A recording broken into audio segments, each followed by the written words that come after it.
Peace is often defined as freedom from disturbance, a state of calm, a sense of inner quiet.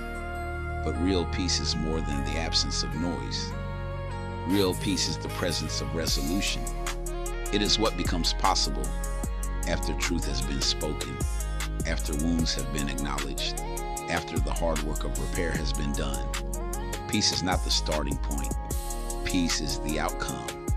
You cannot skip the war and still claim the victory. You cannot avoid the conflict and still call what you feel peace.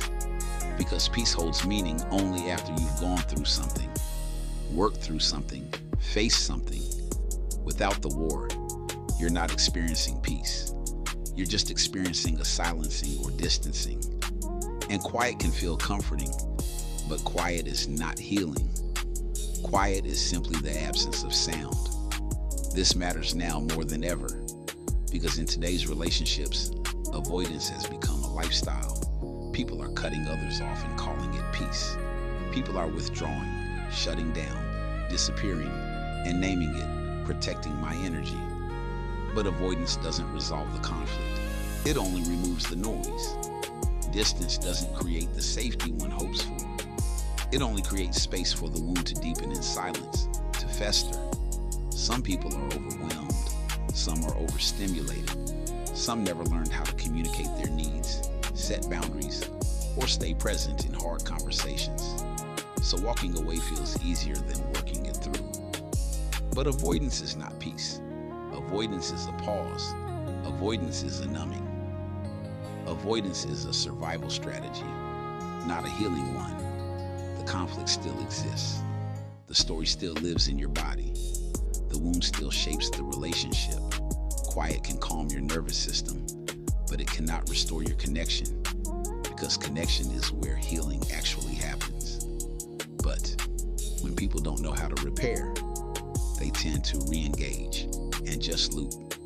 They circle the same wounds, repeat the same patterns, and attempt to avoid the very conversations, conflict, or war that could set them free. So, what does real peace require? Real peace requires presence. It requires honesty. It requires boundaries that are spoken, not implied. It requires emotional regulation, accountability, repair, and the courage to stay long enough to understand what is actually happening. Real peace is built, not declared. So before you call something peace, ask yourself, did I resolve it, or did I retreat from it? Because silence may feel soothing, but peace is what you feel when the truth has finally been tended to.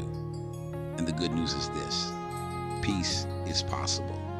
Peace is teachable. Peace is buildable.